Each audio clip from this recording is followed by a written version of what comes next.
হরে কৃষ্ণ। সকলকে আজকে সত্যচক্ষুর গীতা ক্লাসে স্বাগতম। আজকের এই পর্বে আমি শ্রীমদ্ভগবদ্ গীতার দ্বিতীয় অধ্যায়ের 19 নম্বর শ্লোকে শুদ্ধ সংস্কৃত উচ্চারণ নিয়ে আলোচনা করব। এর পূর্ববর্তী ভিডিওতে আমি এই অধ্যায়েরই 18 নম্বর শ্লোকে শুদ্ধ উচ্চারণ নিয়ে আলোচনা করেছিলাম। তো যারা পূর্ববর্তী ভিডিওটি দেখেননি, উপরের আই বাটনটি ক্লিক করে দেখে নিতে পারবেন। এখনও পর্যন্ত আপনারা যারা আমাদের এই শাস্ত্রচক্ষু চ্যানেলটিকে সাবস্ক্রাইব করেননি, কৃপা করে আমাদের এই শাস্ত্রচক্ষু চ্যানেলটিকে সাবস্ক্রাইব করবেন এবং ইতোমধ্যে আপনারা যারা আমাদের এই শাস্ত্রচক্ষু চ্যানেলটিকে সাবস্ক্রাইব করেছেন তাদেরকে অসংখ্য ধন্যবাদ।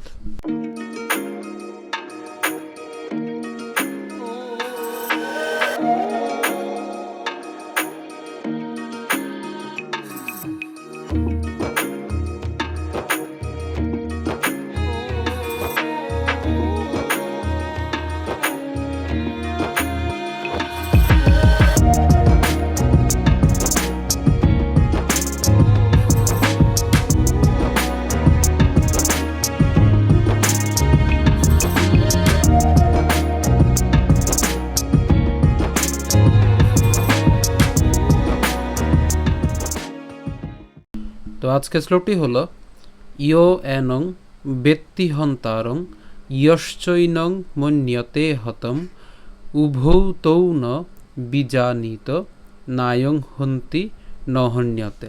তো শ্লোকটি একদম সহজ একটি শ্লোক। প্রথম থেকে যদি আমরা উচ্চারণটি করি কেমন হচ্ছে, ইয় অন্তস্থ যে উচ্চারণ কার মতো হয়, ইয়র মতো হয়, তাহলে ইয় এ নং।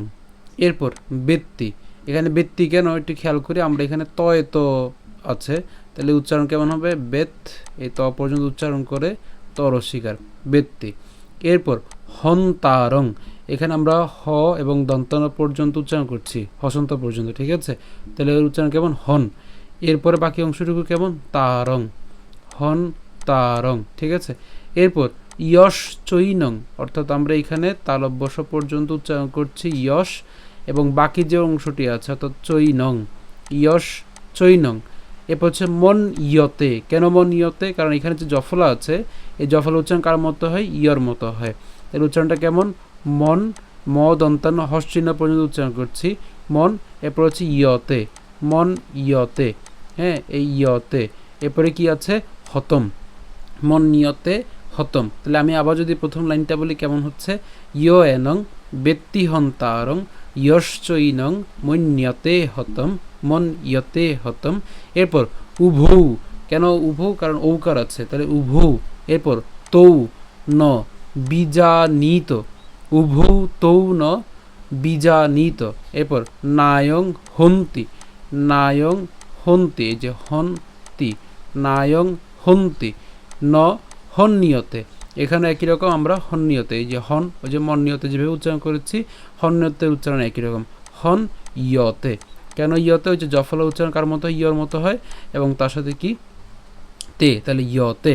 তাহলে পুরোটি যদি আমরা একসাথে উচ্চারণ করি কেমন হচ্ছে একটু খেয়াল করি, ইয় এনং বেত্তি হন্তারং ইয়শ্চৈনং মন্যতে হতম উভৌ তৌ ন বীজানীত নায়ং হন্তি নহন্যতে। তো আশা করি আপনারা বুঝতে পেরেছেন। অনুবাদ, যিনি জীবাত্মাকে হন্তা বলে মনে করেন কিংবা যিনি একে নিহত বলে ভাবেন, তারা উভয়েই আত্মার প্রকৃত স্বরূপ জানেন না, কারণ আত্মা কাউকে হত্যা করেন না এবং কারো দ্বারা নিহত হন না। তো আপনাদের সুবিধার জন্য আমি শ্লোকটি ভেঙে দিয়েছি, তো ভাঙাংশটুকু খেয়াল করুন একটু। ইয় এনং, ঠিক আছে, ইয় এনং। এরপর বেত্তি, বেত্তি হন্তারং, ইয় এনং বেত্তি হন্তারং। এরপরে যে তালব্যস পর্যন্ত আমরা উচ্চারণ করছিলাম, তাহলে কেমন উচ্চারণ, ইয়শ চৈনং, ইয়শ চৈনং মন ইয়তে হতম। এই যে মন নিয়তে একসাথে উচ্চারণ করতে পারেন, মন নিয়তে অথবা মন ইয়তে হতম। এরপর উভৌ তৌ ন, উভৌ তৌ ন বীজানীত নায়ং হন্তি, নায়ং হন্তি নহন ইয়তে। এই যে ন হন্নিয়তে, একসাথে বললে হন্নিয়তে, আর ভেঙে বললে হন ইয়তে। তো আমার সাজেশন থাকবে অবশ্যই আপনারা একসাথেই বলবেন, ঠিক আছে, কারণ বেশি ভাঙলে দেখা যাবে যে আপনাদের শুরু করতে গেলে তখন হচ্ছে যে ছন্দ বিচ্ছেদ হচ্ছে, ঠিক আছে। তো আমরা যদি শুরু করে পাঠ করি তাহলে কেমন হবে একটু খেয়াল করি, ইয় এনং বেত্তি হন্তারং ইয়শ্চৈনং মন্যতে হতম উভৌ তৌ ন বিজানীত নায়ং হন্তি ন হন্যতে। আমি আবার বলছি, ইয়ং বেত্তি হন্তারং ইয়শ্চৈনং মন্যতে হতম উভৌ তৌ ন বিজানীত নায়ং হন্তি ন হন্যতে।